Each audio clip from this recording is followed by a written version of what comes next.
Graça e paz, meus irmãos. Boa noite a todos. Nesse domingo vamos começar os nossos trabalhos. Convido a equipe de louvor para nos dirigir nesse momento de prelúdio. Quero pedir aos irmãos também que coloquem seus celulares no silencioso, que possamos estar atentos e participantes no culto do Senhor. Amém.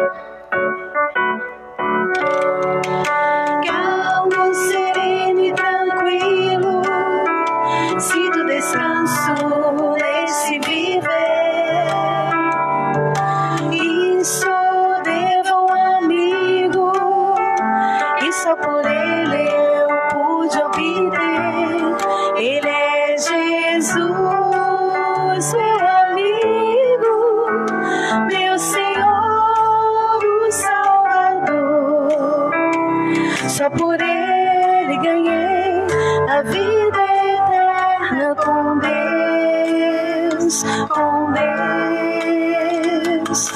Triste foi sua história, levado à cruz sem pecado algum.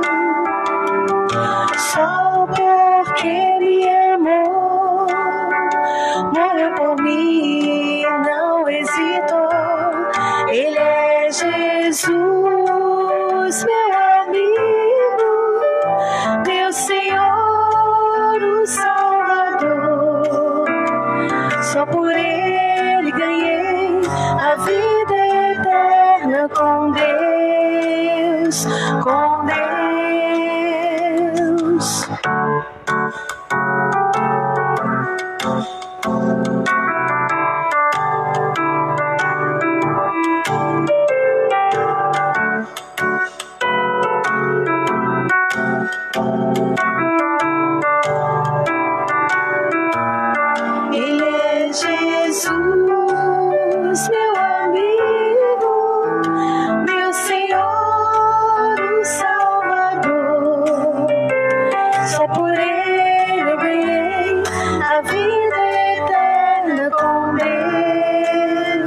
Com Deus, com Deus.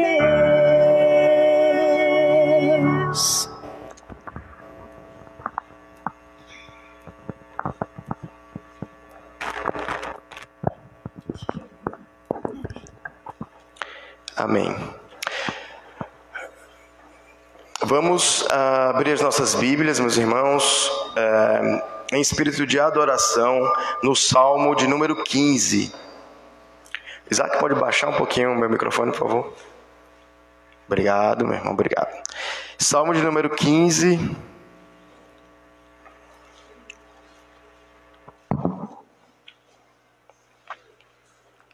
É um salmo pequeno, vamos ler todos juntos.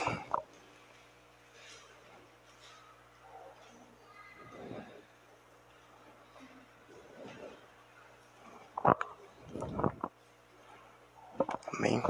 Salmo de número 15. 15. Na epígrafe está o cidadão dos céus. Um salmo bem conhecido, inclusive.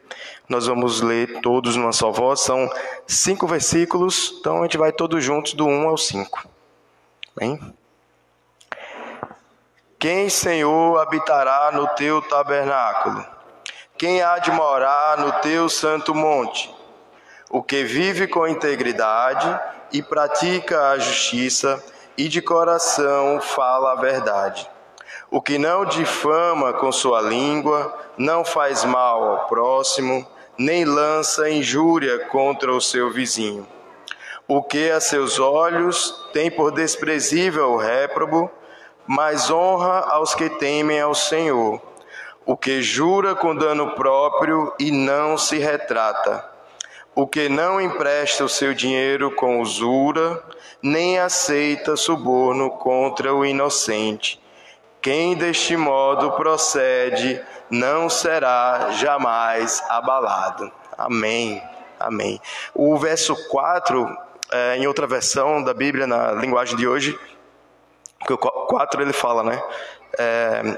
O que a seus olhos tem por desprezível, réprobo, tem umas palavras mais rebuscadas. Na linguagem de hoje, ficou traduzido assim: ele despreza aqueles que o Senhor rejeita, mas trata com respeito os que o temem.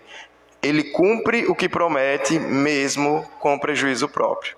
Então, traduzindo, na linguagem de hoje, já tem até quase uma tradução do que está escrito na Almeida. Então, é interessante quando ele fala, ele cumpre o que promete, mesmo com prejuízo próprio. Então, a palavra firme. Muito bem, meus irmãos. Então, salmo maravilhoso. Nós vamos cantar o hino de número 14. Chamo aqui a equipe de louvor para nos dirigir.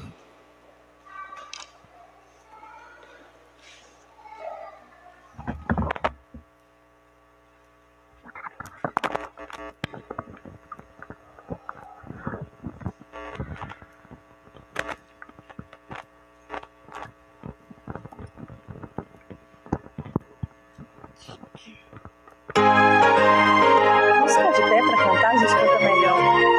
Essa música é difícil. Vamos nós louvar a Deus, vamos ao Senhor de toda a luz, Santo, Santo. Cantem, louvem lá nos céus, nosso Deus e Rei Jesus. Exaltado seja Deus, Santo, Santo.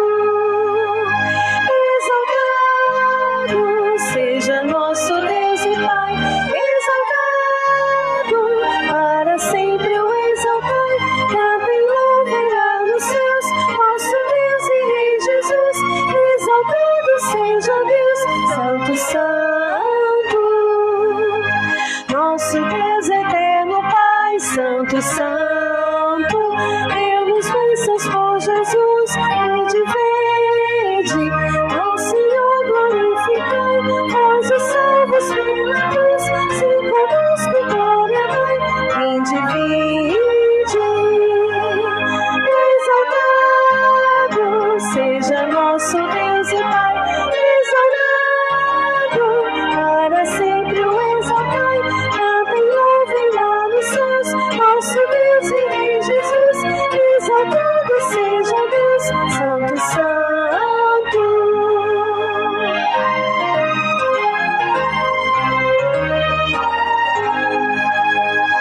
Exaltamos nosso Deus, Santo, Santo. Exaltemos com fervor hoje. Levantemos todos nós, hinos santos de louvor, sem louvor e alta voz. Hoje. Exaltado seja nosso Deus e Pai, exaltado, para sempre o exaltai. Cantem, louvem lá nos céus, nosso Deus e Rei Jesus. Exaltado seja Deus, Santo, Santo.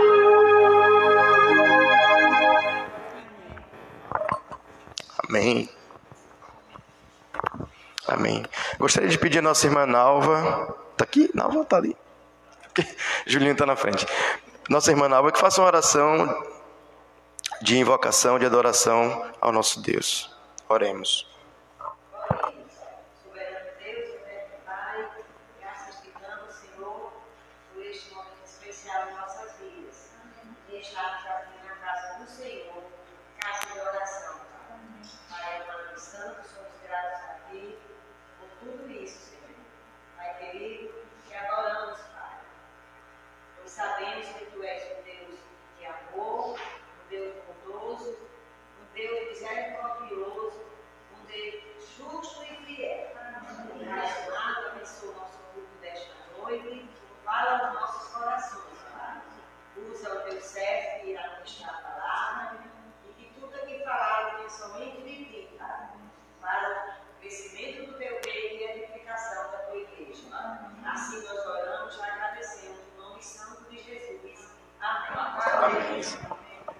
Amém, amém.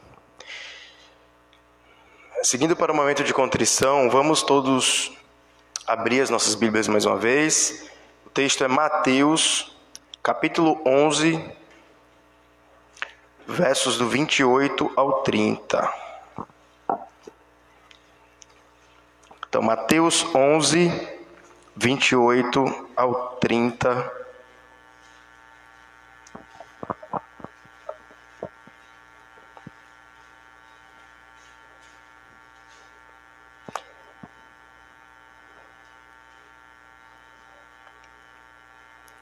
Vamos ler todos juntos mais uma vez.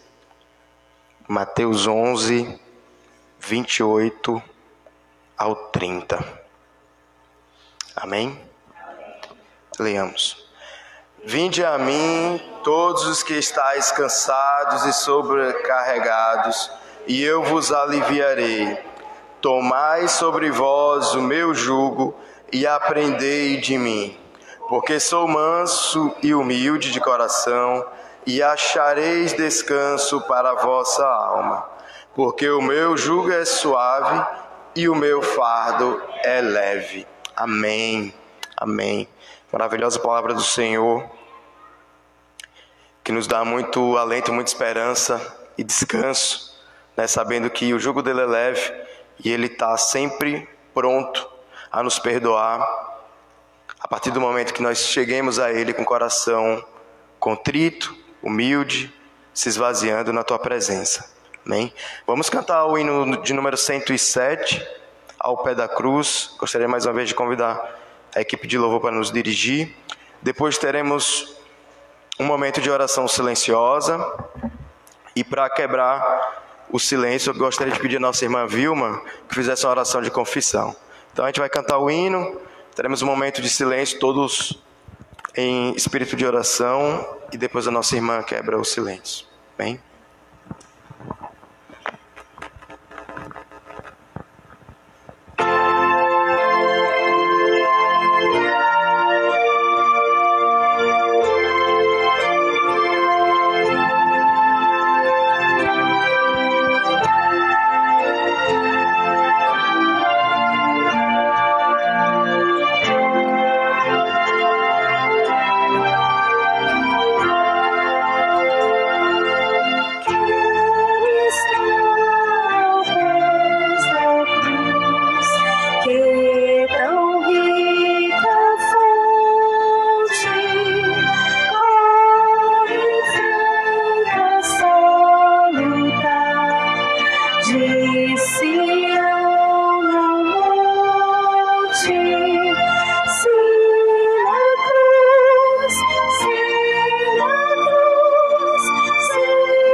Abre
Amém.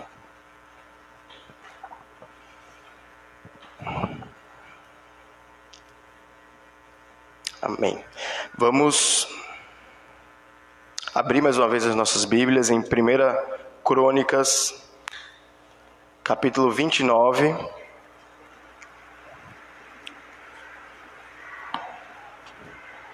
1 Crônicas 29. Vamos ler do 10 ao 14.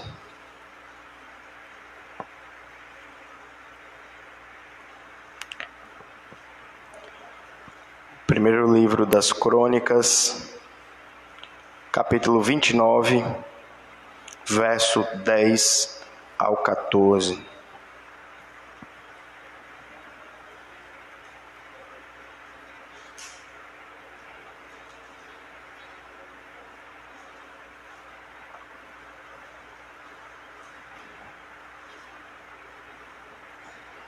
Eu vou orar e vou pedir aos irmãos que acompanhem comigo a leitura. Amém?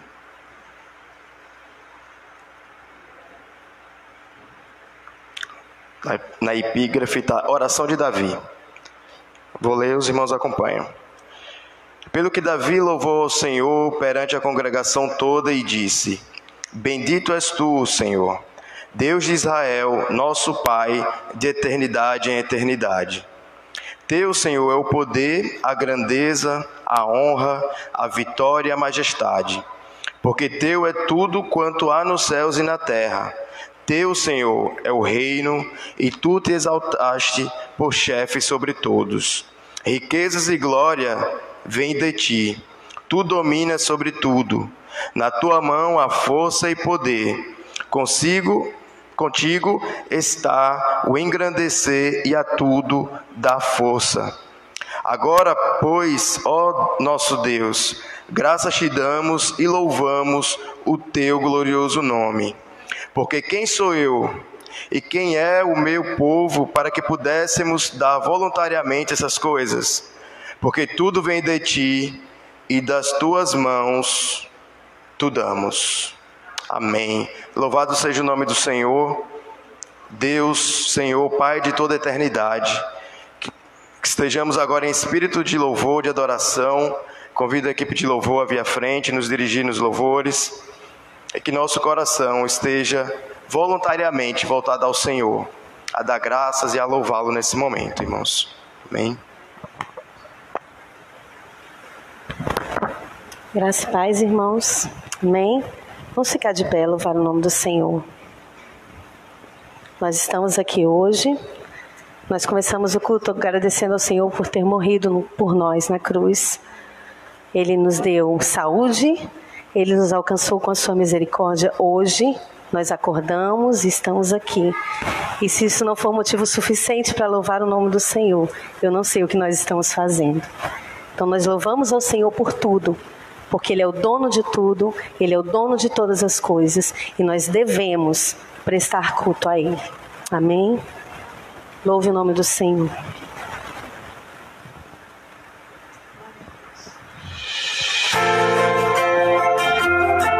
Essa canção, ela é uma oração. Então faça essa oração ao Senhor. É uma oração conhecida por todos os irmãos. A oração que Ele nos ensinou. Nosso Pai, que teu nome seja mantido santo, venha o teu reino. Dá-nos hoje o alimento necessário para viver, o pão de cada dia. Que Ele nos perdoe os erros que temos cometido, como perdoamos quem nos ofender. Não nos deixe cair em provações severas, e que Ele nos livre de todo mal.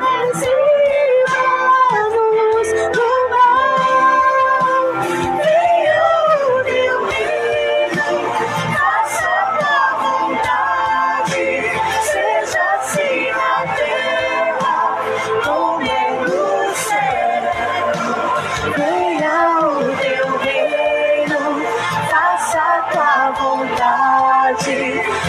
seja assim na terra como é no céu.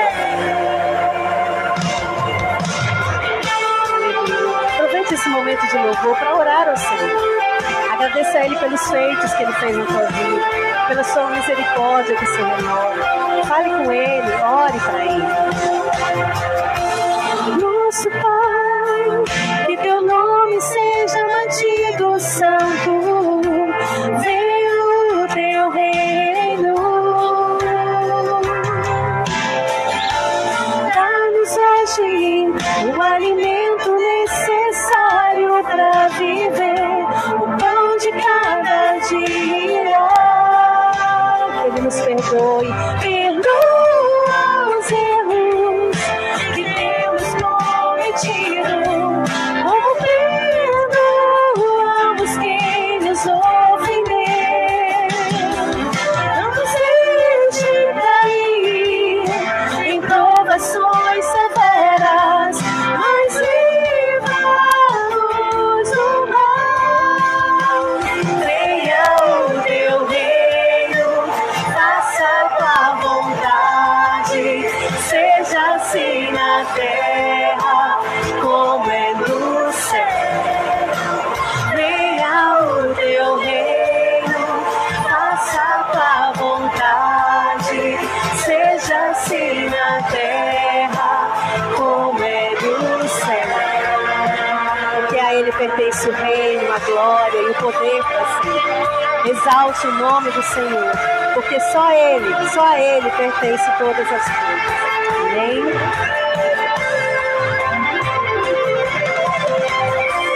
Porque o reino, o poder e a glória são Deus para sempre. Porque o reino, o poder e a glória são Deus para sempre. Amém.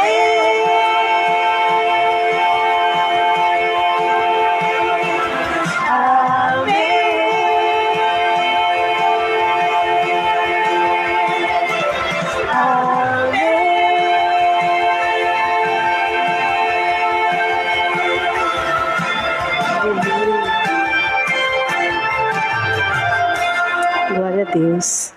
Todas as coisas pertencem a Ele. Ele é o dono de tudo. Ele tem poder para mudar as coisas. Ele tem poder para nos salvar. Ele tem poder para nos curar. É Ele quem comanda todas as coisas. Amém.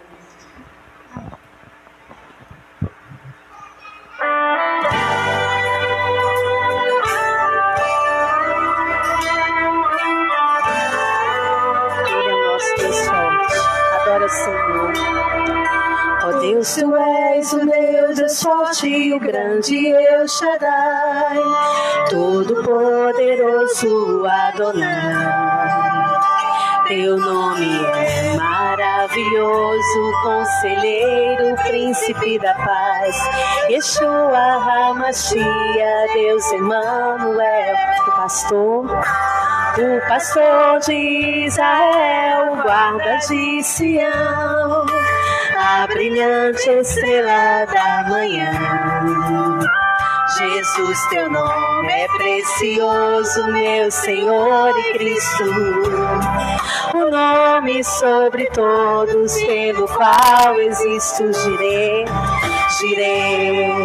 o Deus da minha provisão. Shalom, shalom, o Senhor é a minha paz. Chamar, Deus presente sempre está, é o Elion, não há outro como nosso Deus. Aleluia. Jeová Rafa, meu Senhor, que cura toda dor, te sei que no Yahvé minha justiça é. Elohim, Elohim, Deus, no controle está, meu Deus, tudo governa. Jeová Rafa, meu Senhor, que cura toda dor, te sei que no Yahvé minha justiça é. Elohim, Elohim, Deus, Deus, no controle está, meu Deus, tudo governar. Aleluia. Nosso Deus tem o controle de todas as coisas. E se as coisas ainda não acontecerem, Ele está no controle e Ele fará acontecer de acordo com a vontade dEle. Então continue louvando, continue buscando o Senhor. É Ele quem cuida de tudo. Amém? Ele é o nosso pastor, o pastor de Israel. O pastor de Israel, o guarda de Sião, a brilhante estrela da manhã. Jesus, teu nome é precioso, meu Senhor e Cristo, o nome sobre todos pelo qual existo. Jireh, o Deus da minha provisão. Shalom, o Senhor é a minha paz. Chamar, Deus presente sempre está. É o Elion, outro igual não há. Jeová Rafa, meu Senhor, que cura toda dor.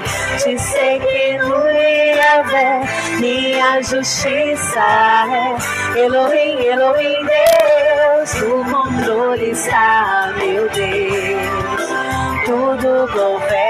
Jeová Rafa, meu Senhor, e cura toda dor. Te sei que no Yahvé minha justiça é. Elohim, Elohim, Deus, no controle está, meu Deus, tudo governa. Aleluia. Esse é o momento dos dízimos e ofertas. Vamos louvar aquele que enviou o seu Filho para nos salvar e nos perdoar dos nossos pecados. Amém? Aquele que ressurgiu, ele não está morto no madeiro, ele ressurgiu e vivo está. Amém? Glória a Deus.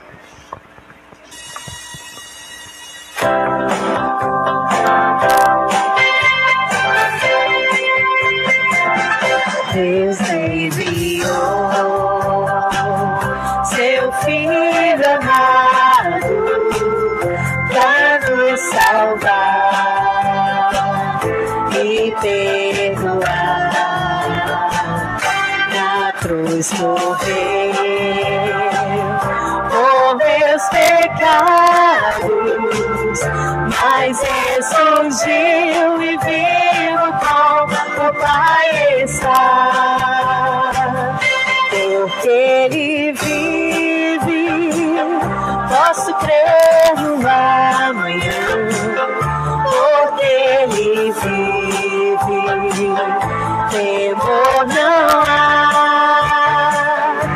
Mas eu venci, eu sei que a minha vida está nas mãos do meu Jesus e vive está.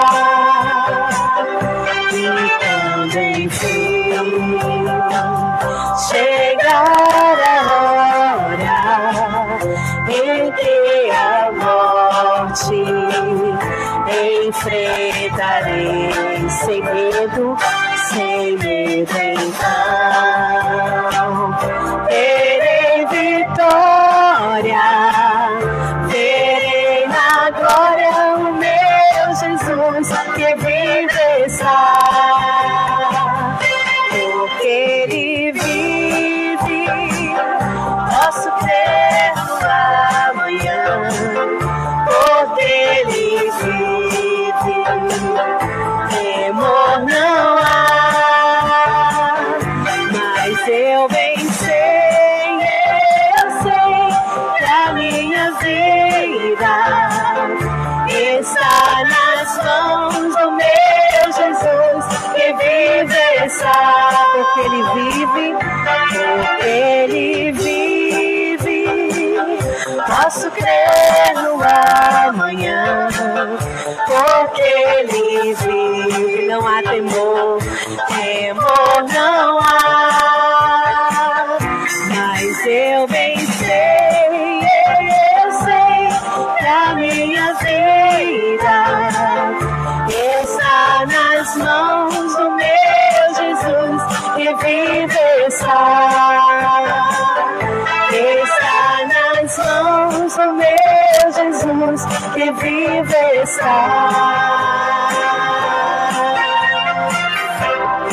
Amém. Oremos, irmãos. Obrigada, Senhor Deus, pelo teu amor.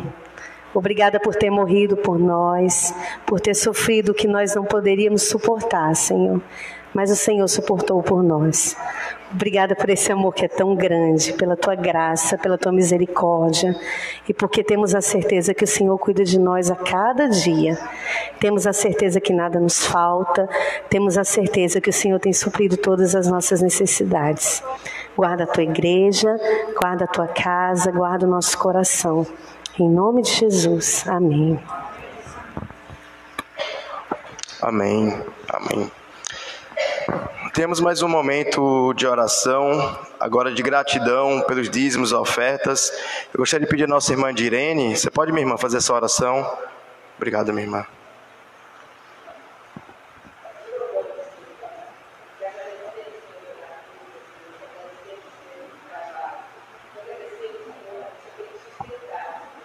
Amém, Senhor.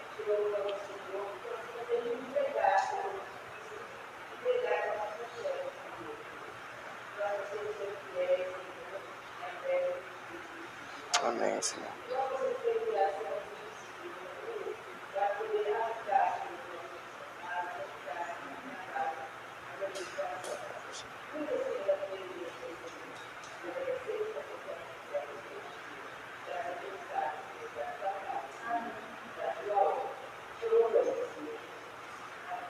Amém. Obrigado, minha irmã. Amém. Gostaria de convidar aqui à frente nosso presbítero César, que vai ministrar a palavra hoje. E antes de passar a palavra para o irmão, as crianças, acredito, já estão todas lá, né? Elas já foram, mas vou fazer uma oração também pelos enfermos. Nós temos, né, vários irmãos enfermos, que muitos, né, não puderam vir hoje por conta de enfermidade, então eu vou orar por eles. Eu vou orar também pela palavra, pelo nosso irmão presbítero César. E aí eu passo a palavra para o irmão. Hein? Oremos, meus irmãos, comigo. Querido Deus e eterno Pai, nós te rendemos glória, Senhor, graça, Senhor, porque o Senhor está aqui nesse lugar, presente, Senhor, conosco. Te agradecemos, Senhor, por maravilhosa graça que é estar na Tua casa, junto com os irmãos, em comunhão, diante da Tua presença, Senhor. Pai querido, esteja também, Senhor, com cada um irmão, com cada familiar que está nesse momento, Senhor, enfermo. Nós temos nosso irmão José Soares, nossa irmã Nevinha, Gorete, o pastor Luiz também. Ser com eles, Senhor, os guarda, Senhor, nesse momento. Restaura, Senhor, o seu corpo, sua saúde, para que eles possam estar, Senhor, em breve aqui na Tua casa, te rendendo louvores, que eles possam continuar nas suas atividades, Pai querido.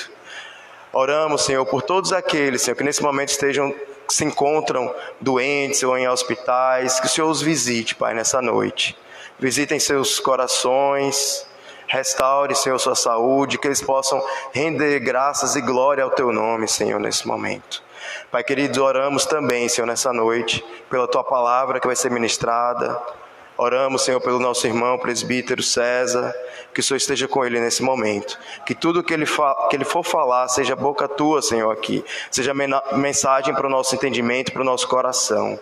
Seja com nossas crianças, as dando entendimento e crescimento, não só em estatura, mas também crescimento do conhecimento do Senhor, Senhor, crescimento espiritual. Em nome do Teu Filho amado, maravilhoso, nosso Salvador, Jesus Cristo, que nós oramos. Amém, Senhor.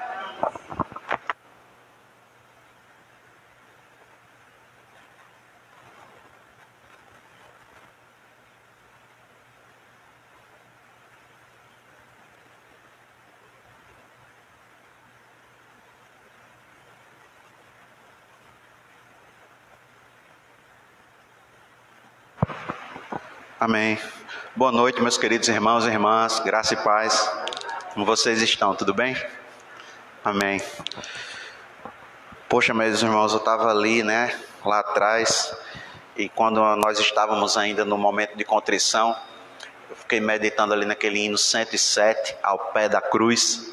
E eu não tenho assim nenhuma lembrança de termos entoado esse hino aqui no passado recente, né? Fazia tempo que a gente não cantava, né? E que hino maravilhoso, né? Especial, que melodia especial, né, irmãos? E a letra também.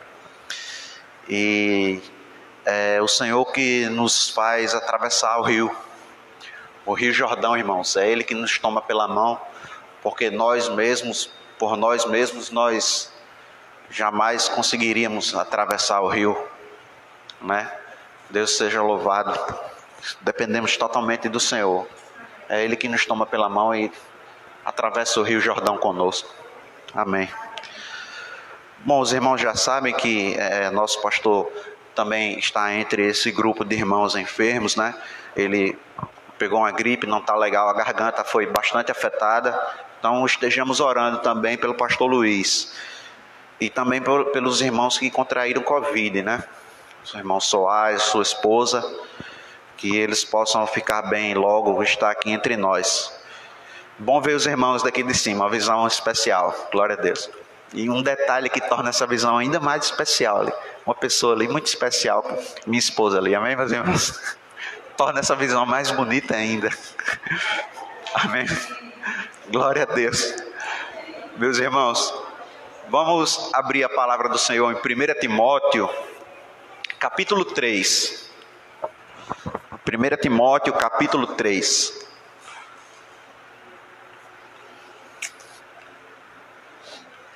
Meus irmãos, nós vamos falar hoje sobre a igreja do Senhor.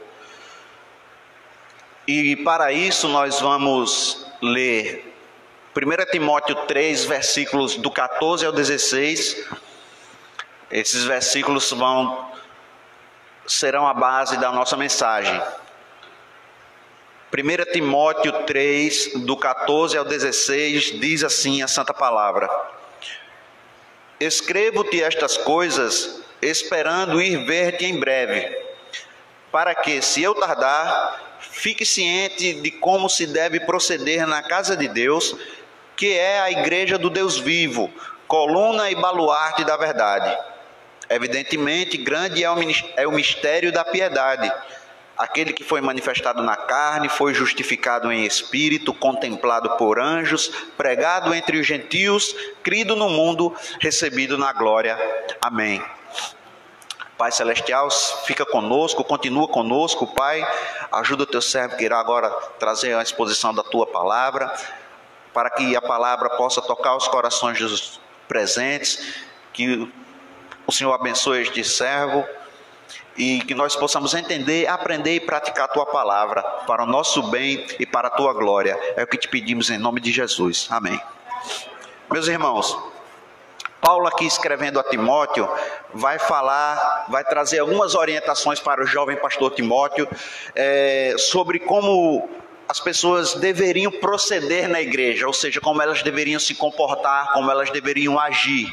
Então, uma carta que ela é endereçada para diversos grupos de crentes, os quais estavam sob os cuidados de Timóteo. Bom, primeiro Timóteo, é bom a gente lembrar que ele foi um filho de mãe judia e pai grego. Nós temos essa informação lá em Atos capítulo 16. Está escrito também que dava um bom testemunho de Timóteo. E Paulo se interessou por ele. Tornou-se colega de Timóteo e depois amigo de Timóteo. E mais tarde ainda, Paulo chegou a dizer que ele era o seu verdadeiro filho na fé. Então se tornaram bem próximos, bem íntimos, o Paulo do Timóteo. Então, quando Paulo estava a caminho da Macedônia, na sua terceira viagem missionária, Atos 18, 19, Paulo, a caminho da Macedônia, deixou Timóteo em Éfeso, exatamente para pôr ordem ali na igreja, haja vista que falsas doutrinas estavam sendo ensinadas ali, e então Timóteo precisava cuidar de orientar o povo, ensinar, alertar para essas falsas doutrinas, né?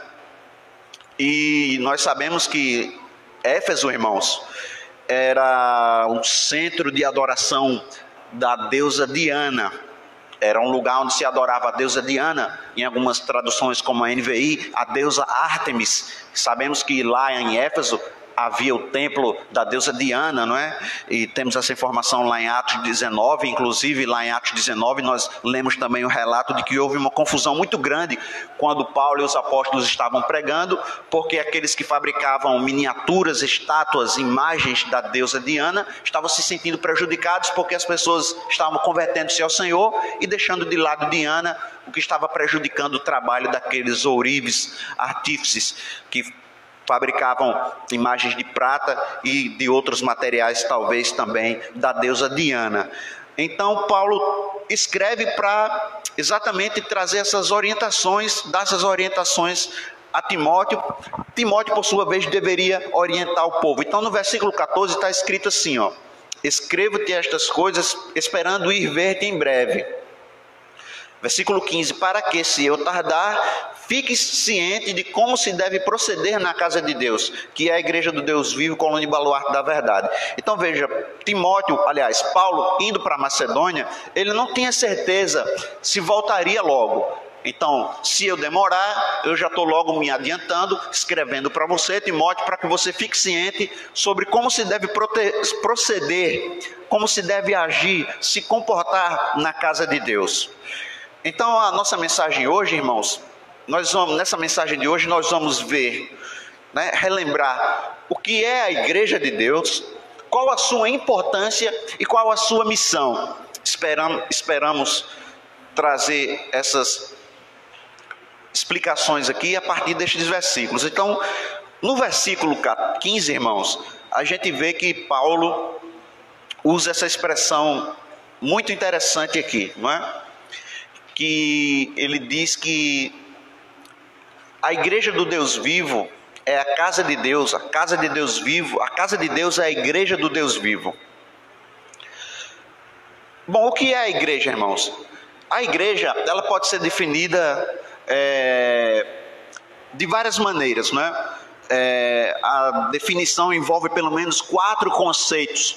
O primeiro é o seguinte: a igreja, irmãos, é a totalidade das pessoas salvas, em todos os lugares, em todos os tempos, todas as épocas. A igreja do Deus vivo, ela vai abarcar todos os salvos, todo o povo de Deus, desde Adão até a volta do Senhor Jesus. Essa igreja, composta por todos os salvos, todas as pessoas salvas de todos os lugares e épocas, é chamada, por exemplo, de igreja universal, igreja corpo de Cristo, ou ainda a igreja invisível. Nós temos um exemplo desse conceito em Efésios 1, versículos 22 e 23, que diz: e pôs todas as coisas debaixo dos pés, e para ser o cabeça sobre todas as coisas, o deu à igreja, a qual é o seu corpo, a plenitude daquele que a tudo enche em todas as coisas. Então veja, aqui em Efésios 1, 22 e 23, a igreja é chamada de o corpo de Cristo. E Deus, o Pai, deu Cristo para a igreja. A igreja aqui nestes versículos de Efésios é o corpo de Cristo, a igreja universal, a igreja invisível, composta por todos os crentes de todas as épocas, de todos os lugares. Essa igreja invisível, irmãos, é bom a gente lembrar que inclui somente os verdadeiros crentes. Por ser invisível, quando a gente diz que é invisível, ela é invisível para nós, porque só quem consegue ver é Deus. Para Deus não é invisível, Ele sabe quem é a sua igreja.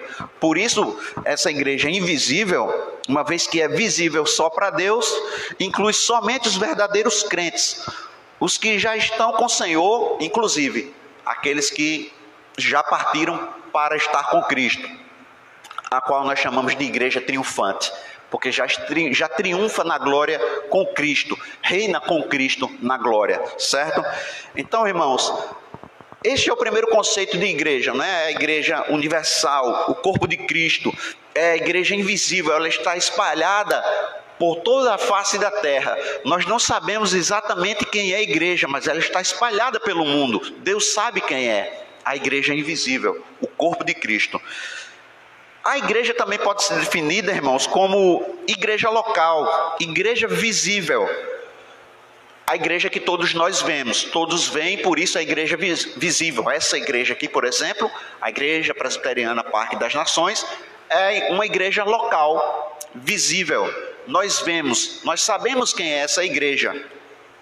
E essa igreja local, por exemplo, a Parque das Nações, é uma expressão da igreja invisível, ou uma parcela da igreja invisível universal, o corpo de Cristo. Uma parcela desta grande igreja está aqui hoje, amém?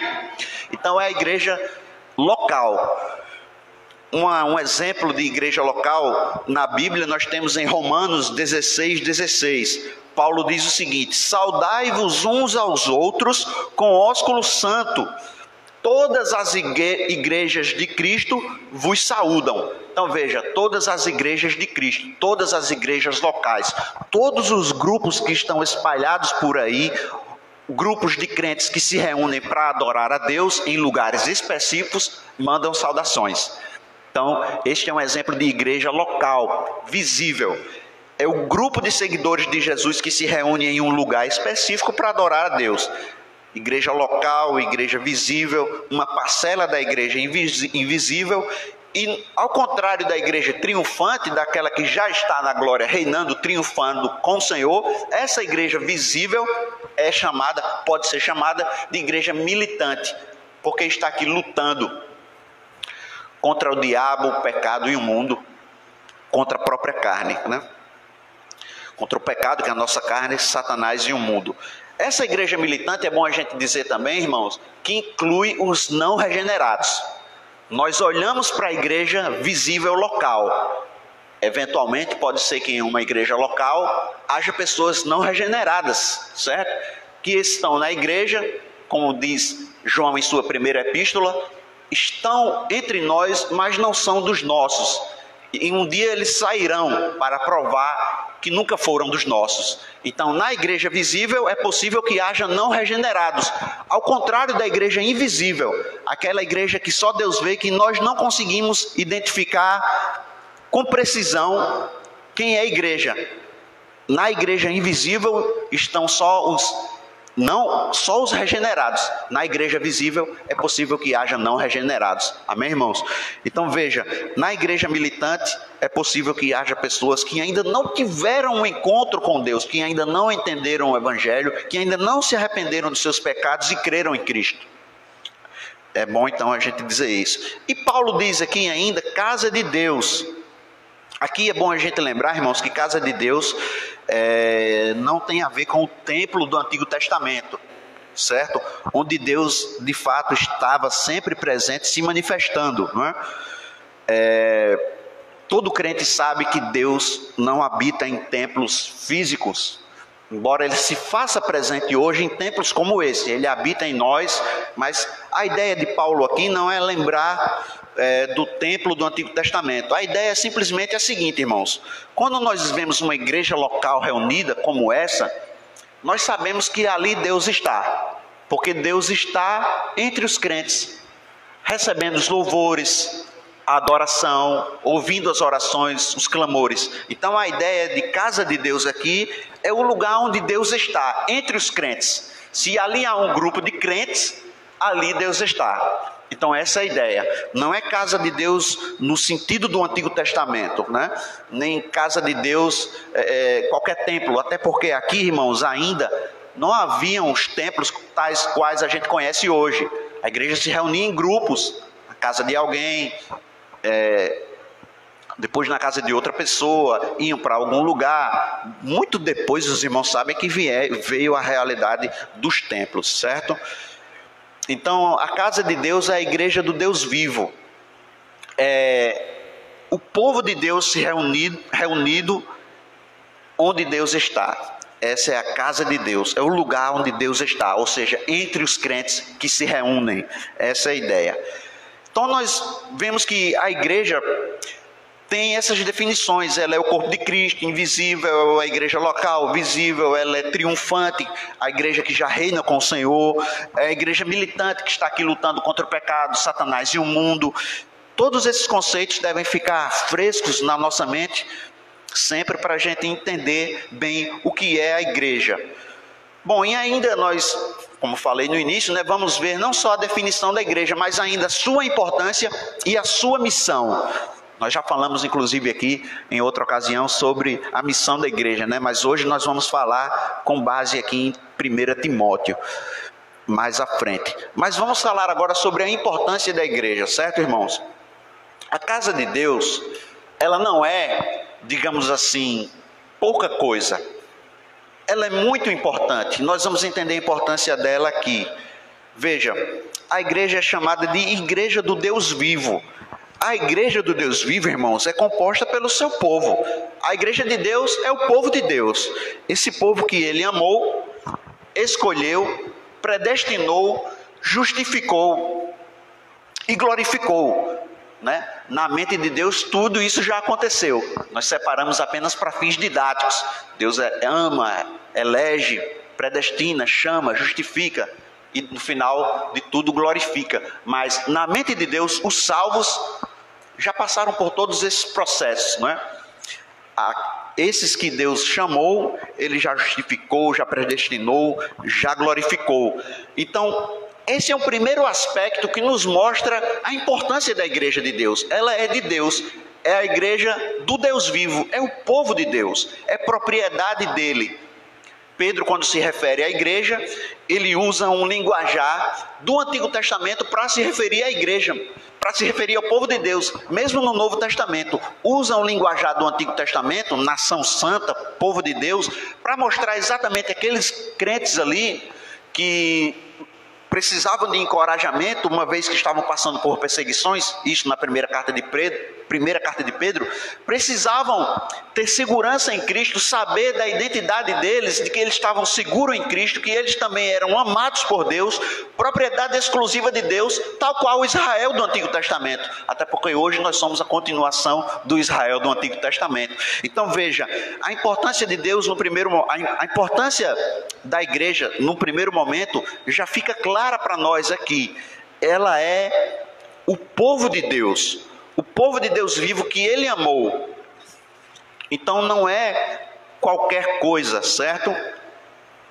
Sim, um detalhe interessante, irmãos, é que aqui Paulo, talvez, inclusive, né, dizem alguns comentaristas da Bíblia, que Paulo usa Deus vivo aqui, talvez dando uma ênfase proposital no vivo, exatamente para fazer contraste, para fazer oposição, contrastar com o paganismo lá de Éfeso, uma vez que eles adoravam a deusa Diana, ou Ártemis, que por ser um falso deus, um ídolo, era um deus morto, não era o Deus com D maiúsculo, o Deus vivo, o nosso Deus que vive e reina e que se relaciona conosco, certo, irmãos?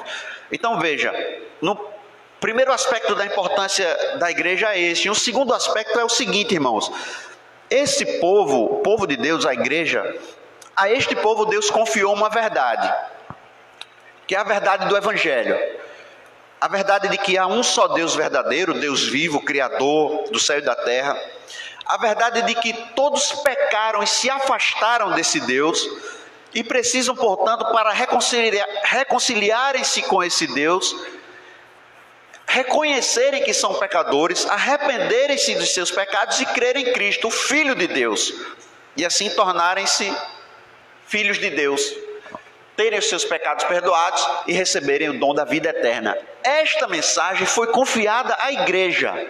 É a igreja que é portadora desta mensagem, mensagem a qual ela deve anunciar. Aqui nós já começamos a entrar no terceiro ponto da nossa mensagem, que é a missão da igreja.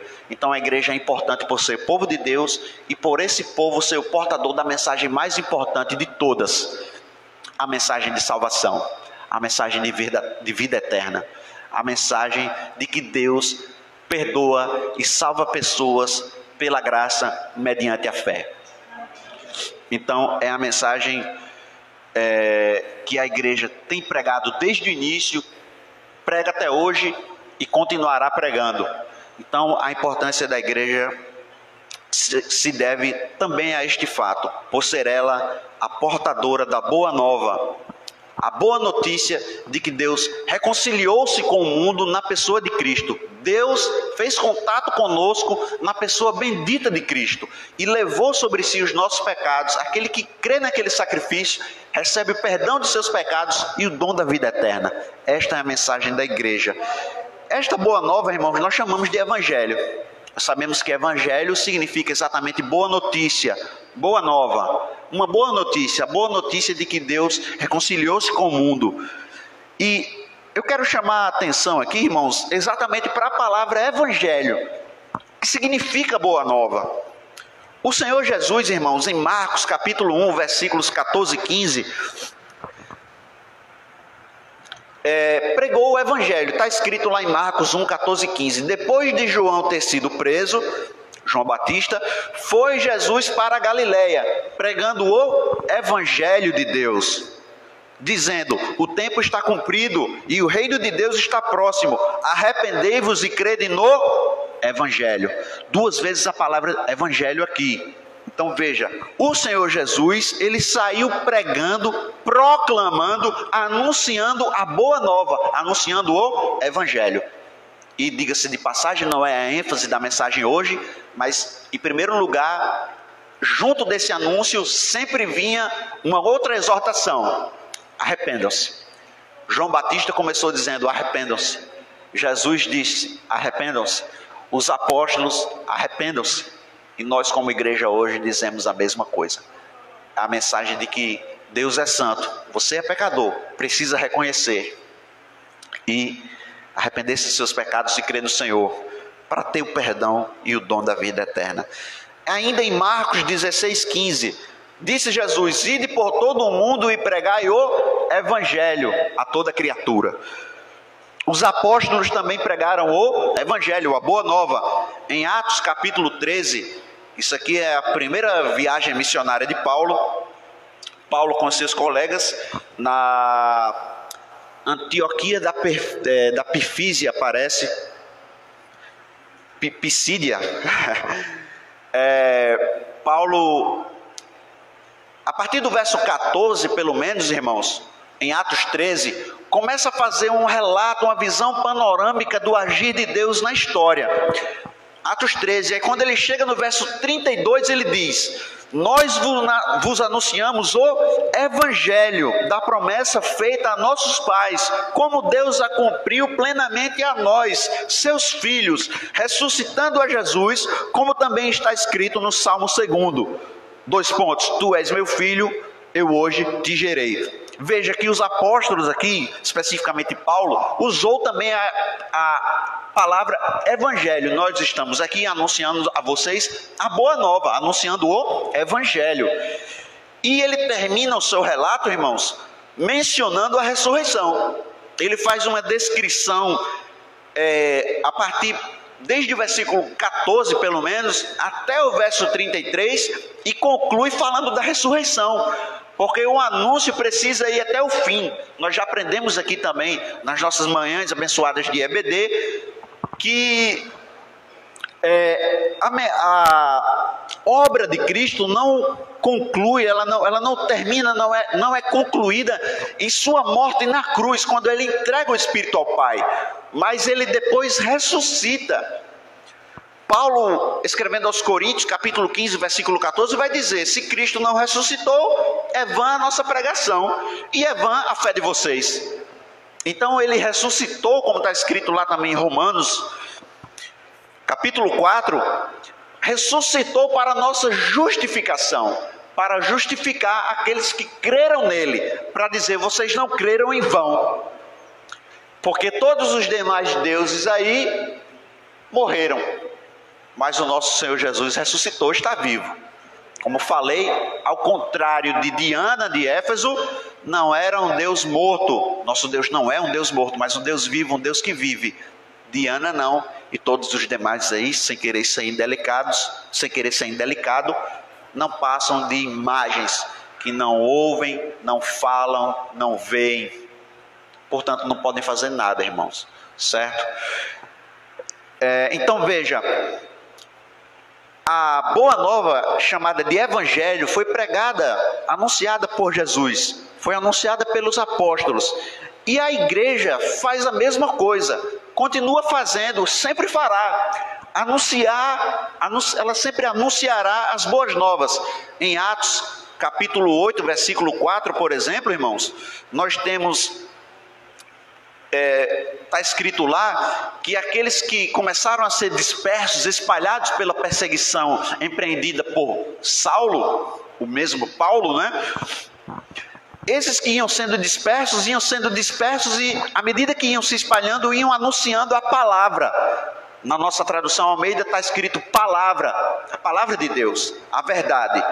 Mas em traduções mais modernas, a NVT, por exemplo, vai dizer: esses que iam sendo dispersos iam anunciando as boas novas. A NTLH vai dizer: esses que iam sendo dispersos iam anunciando o Evangelho. Mais uma vez.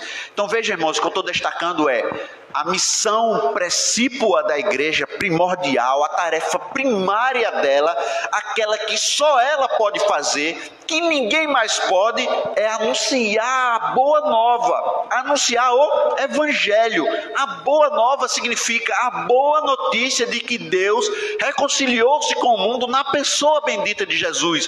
Você agora tem a oportunidade de achegar-se a Deus. Basta arrepender-se de seus pecados, reconhecer que é pecador e crer no sacrifício de Cristo a seu favor. E aí você receberá o perdão de seus pecados e o dom da vida eterna. Esta mensagem, esta tarefa que foi confiada a nós, não pode ser negligenciada jamais. É bom que se diga também, como desdobramento disso, já falamos também sobre isso aqui, nunca deixarei de falar isso, eu sempre faço essa ressalva, né, irmão? Já aprendemos aqui também na EBD, que como desdobramento desta salvação, desta graça que foi o perdão, um favor que nós não merecíamos, como desdobramento disso vem também o agir de Deus, pelo menos amenizando, tranquilizando um pouco, consolando, abreviando um pouco a dor do mundo. Nós ajudamos aqueles que precisam, nós amamos inclusive os nossos inimigos, porque Jesus disse assim. O que é que eu estou querendo dizer?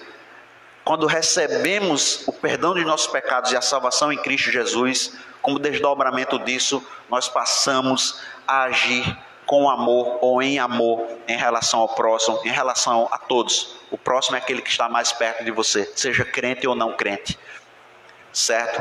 Então a igreja faz muitas coisas, mas a missão primária, primordial, precípua dela é o anúncio da mensagem, porque ninguém é portador da mensagem, só o povo de Deus é que é portador da mensagem. Esta mensagem foi confiada a nós, então ai de nós, Paulo disse, ai de mim se eu não pregar.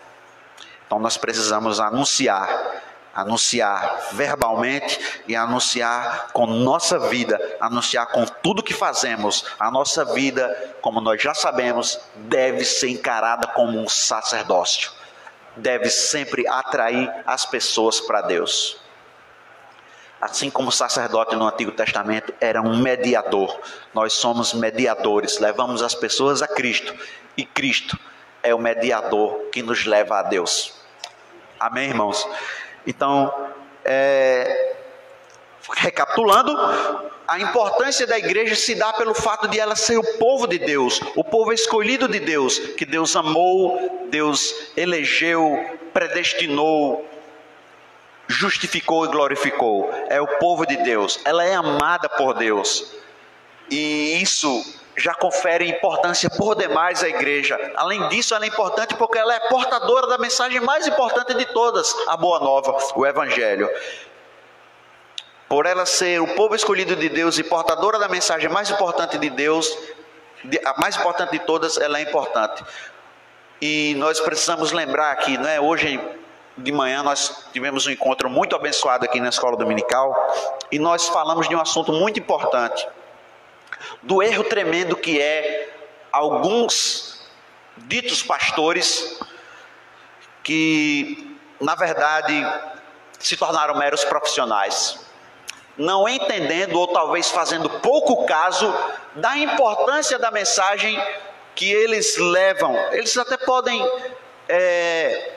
anunciar a mensagem, irmãos, mas o fazem como meros profissionais, não vivendo a mensagem, não entendendo que ela é importante antes para a sua vida do que para a sua mera profissão. Para o ministro do Evangelho anunciar a mensagem, o pastor devidamente ordenado que trabalha na igreja, esse trabalho de anúncio da mensagem deve ser encarado como mais do que uma profissão, é mais importante, vai além disso, é a sua vida, é a sua vida.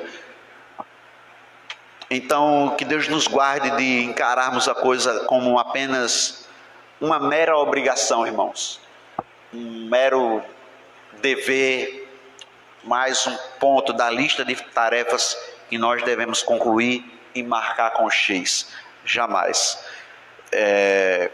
Porque está escrito, não é, irmãos? Vale lembrar: Senhor, nós em Teu nome expulsamos muitos demônios, curamos pessoas, operamos milagres. E o Senhor naquele dia dirá: eu não vos conheço, apartai-vos de mim, vós que praticais a iniquidade. Veja que Deus chama isso de iniquidade, que é apenas fazer algo em nome de Deus, mas não sendo conhecido dele, não encarando a coisa como algo, antes de ser uma profissão, importante para a sua vida, a coisa mais importante da sua vida, que é viver com Deus e fazer a vontade de Deus, anunciar a sua mensagem.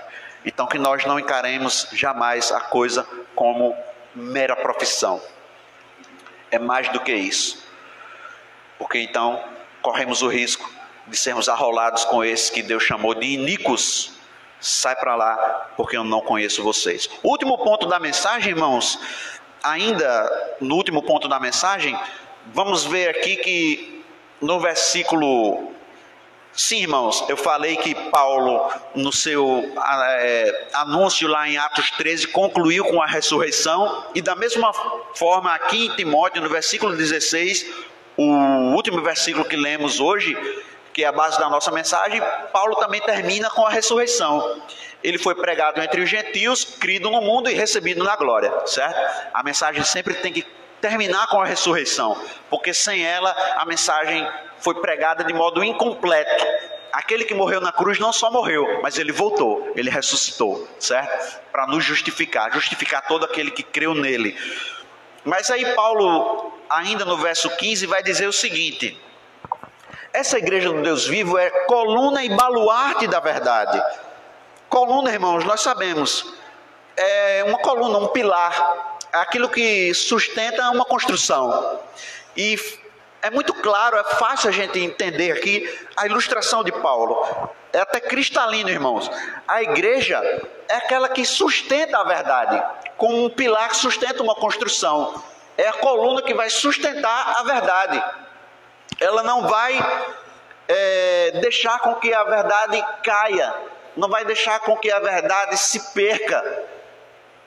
Não, mas a igreja vai sustentar essa verdade. Podemos pensar numa outra ilustração ainda, uma prova de atletismo, por exemplo, uma prova de revezamento com bastão, na qual o bastão ele é sustentado e depois é passado para o atleta da frente, e o atleta da frente passa para o outro, assim por diante, até a prova ser concluída.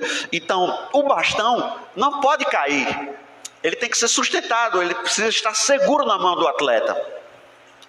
Então é interessante a gente pensar isso. Os apóstolos, irmãos, receberam a mensagem do Senhor e transmitiram para a igreja. A igreja, por sua vez, assim como receberam dos apóstolos, transmitem para as outras pessoas. Por isso a nossa igreja é também chamada de apostólica, não no sentido moderno do movimento apostólico, com o qual nós não concordamos, certo, irmãos? Mas no sentido bíblico de que o fundamento, a nossa base é o fundamento dos apóstolos, ou seja, a doutrina dos apóstolos. A doutrina dos apóstolos é o ensino que eles receberam de Jesus. Assim como eles receberam de Jesus, passaram para a igreja. Nós, como igreja, passamos para os demais. Então, a nossa igreja é apostólica nesse sentido, certo? No sentido bíblico. Então, coluna significa sustentar uma construção. Baluarte, irmãos, pode ser entendido como uma fortaleza.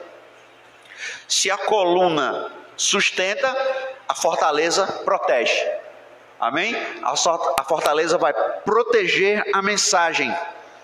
A mensagem vai estar protegida de seus ataques. A igreja então vai lutar para conservá-la, protegê-la, lutar para defendê-la.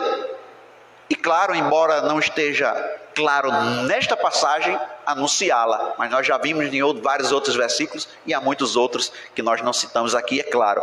Então a igreja tem esta missão de sustentar, ou seja, proteger, sustentar, não abrir mão dela e também proteger a mensagem. E é bom a gente voltar um pouco na história, irmãos, e lembrar que os ataques à fé cristã, a verdade do Evangelho, nunca cessaram.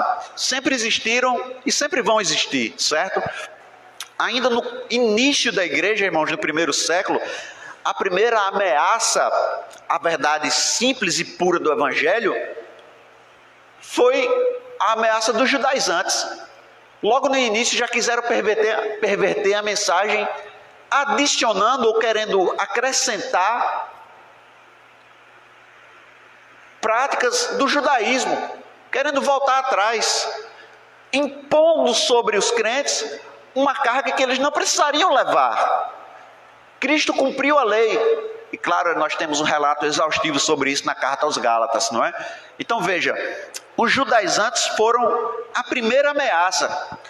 Pessoal que se convertia, mas achava equivocadamente que ainda precisava ficar seguindo alguns aspectos, alguns preceitos da lei de Moisés. Aí Paulo disse, não, vocês estão pervertendo o Evangelho. Moisés já passou. O nosso Senhor Jesus é superior a Moisés. Nós vimos aqui hoje também de manhã. Ele é superior a tudo que foi profetizado no passado, que foi anunciado como prenúncio do que viria. O Senhor Jesus é o cumprimento. Então a primeira ameaça foi a dos judaizantes. Ainda no primeiro século vieram também os libertinos, irmãos. E diziam, olha, não importa o que eu faça, eu já estou salvo mesmo.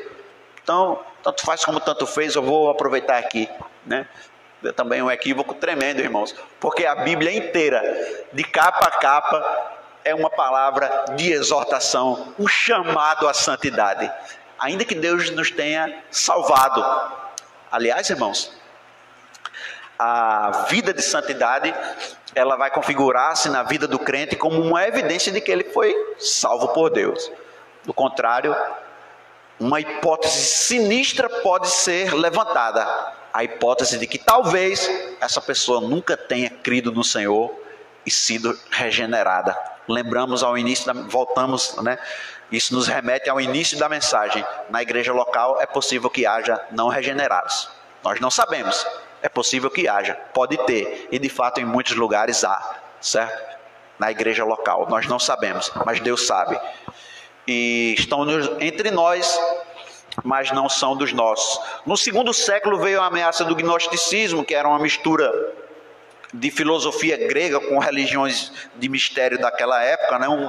Uma heresia, irmãos, uma filosofia que perdurou por muito tempo no início da igreja, do segundo século até pelo menos o quarto século, só quando foi, digamos assim, derrotada. Aí no quarto século, irmãos, veio a institucionalização da igreja. Hierarquização demasiada, muito voltada para meros preceitos humanos, tradições humanas, papado, culto aos santos, purgatório. O rompimento só veio no século XVI, com a reforma protestante. Então veja, irmãos, eu estou querendo mostrar aqui para os irmãos que a mensagem pura e simples do Evangelho, essa que eu falei no início da mensagem, a boa nova de que Deus salva pecadores pela graça mediante a fé, foi atacada muitas vezes e continua sendo atacada e sempre será. Irmãos, não é novidade para ninguém, sempre será. No século XVI ainda, quando nós tivemos o rompimento com o catolicismo medieval na reforma protestante, no século XVI também surgiu uma outra forma de libertinagem, de liberalismo. um grupo de pessoas aí, um grupo de crentes que veio dizer que a Bíblia, não de crentes, né, mas para as pessoas que faziam oposição à fé cristã, dizendo que a Bíblia tinha erros e que nós agora estamos na era da razão, Deus não existe, a Bíblia é só um compêndio de muitos mitos, etc, etc, etc. Né? Então, ainda no século XVI. E hoje? Quais são as ameaças, por assim dizer? Os irmãos já sabem, não precisa dizer, né? Teologia da prosperidade, legalismo muito marcante em muitos arraiais, pervertendo, distorcendo a mensagem pura e simples do Evangelho, a mensagem do amor de Deus. Irmãos, nós não caímos nisso, que nós glorifiquemos, louvemos a Deus e nós agradeçamos a Deus, nós possamos agradecer por sermos membros de uma igreja bíblica que prega a mensagem pura do Evangelho, uma igreja saudável, que não só tem uma saudável aplicação da ceia, da disciplina, uma sã doutrina, mas também uma igreja com relacionamentos saudáveis. Então, ela deve ser saudável nas ordenanças, na instrução e nos relacionamentos. Porque se a gente tiver um e não tiver o outro, a igreja vai certamente ser uma igreja manca, irmãos. E nós não queremos isso, certo? Então, esta é a mensagem que eu tinha para os irmãos hoje. Espero que os irmãos tenham sido edificados. A epígrafe do texto que eu li, os irmãos podem ver aí. A igreja de Deus, coluna e baluarte da verdade, o grande mistério da piedade. O grande mistério, esse mistério de que Deus, em Cristo, tomou sobre si os nossos pecados, se fez maldição, se tornou pecado por nós, abriu agora um novo e vivo caminho para que nós tenhamos acesso a Deus direto e podemos então, conforme Hebreus 10:20, ter acesso com ousadia, com coragem, sem medo, sem timidez ao Santo dos Santos, porque pelo véu que foi rasgado, o qual foi a carne de Cristo, nós temos acesso agora a esse Santo dos Santos, sem a necessidade de intermediários ou mediadores e sem dificuldades que muitas vezes foram impostas pelos fariseus, os quais foram censurados pelo Senhor. Vocês não entram no reino e nem deixam quem quer entrar, porque impõem, vocês acrescentam, adicionam empecilhos, pervertendo a boa nova com legalismo, com fardos, com tradições humanas, com isso e com aquilo outro. O nosso Senhor Jesus disse: venham todos aqueles que estão cansados e sobrecarregados, eu vos darei descanso. E isso basta, Cristo basta, é Ele que vai nos ajudar. Lembrando o hino 107, no início do culto hoje, Ele vai nos ajudar, vai nos tomar pela mão e nós vamos com Ele atravessar o Rio Jordão. Amém, irmãos? E isso basta, isso é o que nós precisamos saber e crer. Amém, meus irmãos? Agradeço a presença dos irmãos, louvado seja o Senhor. Estejamos orando. Algum aviso? A irmã Vilma?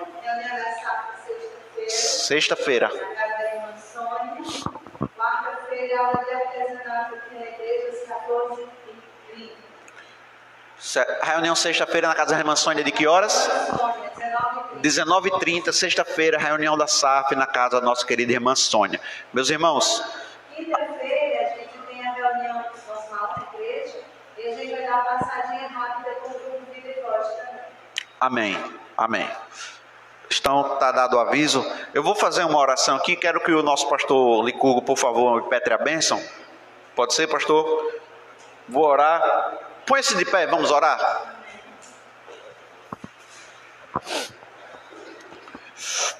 Amém. Obrigado, Senhor. Pai Celestial, nós te louvamos e te agradecemos, Senhor, por esta oportunidade maravilhosa que o Senhor nos concede de estarmos aqui reunidos como povo teu, recebendo a tua palavra como ela tem recebido desde o início, não como palavra de homens, não como qualquer palavra, mas como palavra de Deus, que penetra em nossos corações e faz a mudança necessária e traz edificação, traz esclarecimento, elucidação da tua obra, dos teus feitos, da tua glória, da tua misericórdia, do teu amor, tudo por nós. Nós te louvamos e te agradecemos por tua palavra, a qual tu exaltaste, Pai, acima de tudo, acima de todas as outras palavras, a palavra de Deus. Nós te louvamos e te agradecemos, nos dá uma semana de paz abençoada, que possamos ter uma semana produtiva, abençoada, protegidos por Ti. Livra-nos do mal, Senhor, e cura os nossos irmãos da nossa igreja que estão enfermos. Abençoa o Teu povo, abençoa o nosso país, que nós possamos encarar cada atividade que nós realizarmos ao longo da semana como sacerdócio, como uma oportunidade que o Senhor nos dá mais uma vez de ser luz, sal e luz nesse mundo de trevas, que a gente possa transmitir o brilho do Senhor e possamos atrair pessoas para Ti. Nos ajuda nesse sentido, Pai, dependemos do Senhor. Perdoa os nossos pecados, Pai, fica conosco, leva-nos para casa em paz. É o que te pedimos e agradecemos desde já, em nome de Jesus. Amém.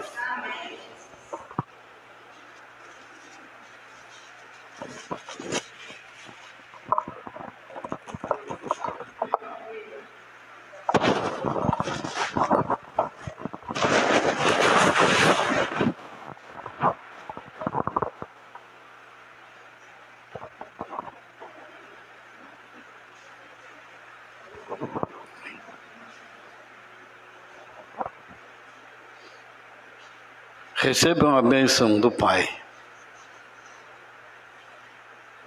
Que a graça do Senhor Jesus, o amor de Deus, nosso Pai, a comunhão do Espírito Santo, seja com todo o povo de Deus, reunidos aqui para a honra e a glória do Teu nome, o nome de Jesus. Amém.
Deus enviou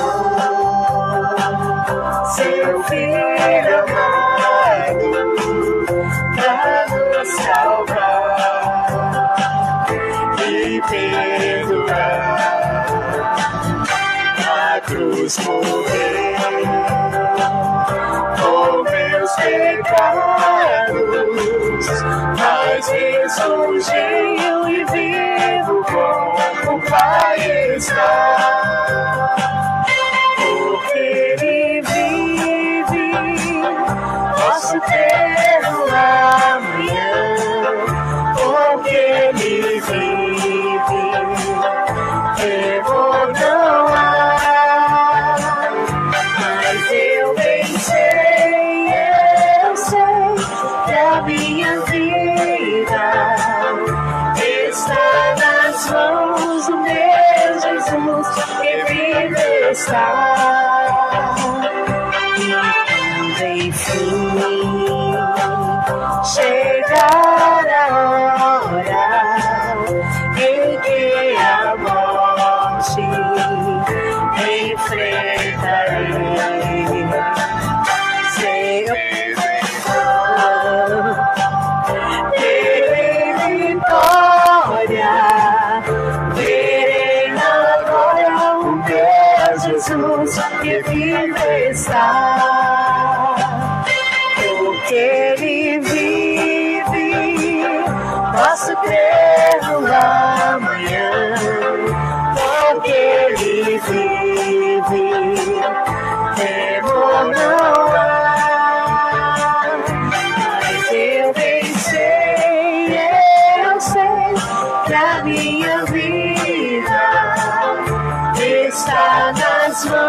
do meu Jesus, que vive está. Porque Ele vive, posso ter no amanhã. Porque Ele vive, temor não há.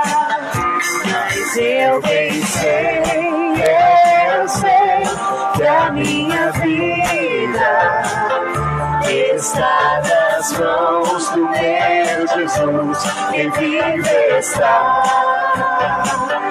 Está nas mãos do meu Jesus, que vive está.